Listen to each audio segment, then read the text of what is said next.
গেছেন তাদের প্রতি আপনারা লক্ষ্য রাখবেন।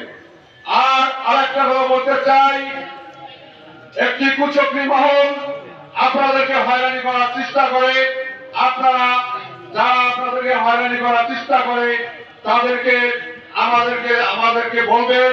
সহযোগিতা করেছেন, মামলা অনেক হয়েছে, আমরা আসছিলেন এখানে অনেক কর্মীর লোকের ছেলেগুলো আসেন, আপনাদের এখানে তারা বিএনপি আগামীতে আপনারা পিছনের যাকে বড় কথা আগামীতে বিএনপির হাতকে শক্তিশালী করবেন এবং আল্লাহর সামনে আন্দোলন হাতকে শক্তিশালী করবে।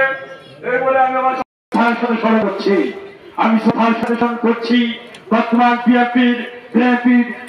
বিএনপির ভারপ্রাপ্ত চেয়ারম্যান, আগামী দিনের রাষ্ট্রনায়ক, দেশ নায়ক তারেক রহমানকে আমি শ্রদ্ধা স্মরণ করছি। আমি শ্রদ্ধার সাথে স্মরণ করছি বাংলাদেশের জাতীয়তাবাদী দলের যুগ্ম মহাসচিব জনাব রুহুল কবির রিজভী সাহেবকে।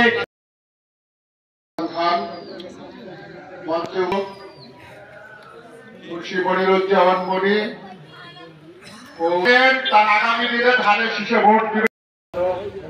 ফরিদপুর জেলা বিএনপির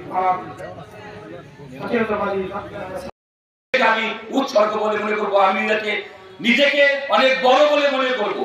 এজন্য আপনাদের উদ্দেশ্যে আমার শ্রম, আমার মেধা, আমার ঘাম উৎসর্গ করতে চাই। উৎসর্গ করার জন্য আমি এখানে এসেছি।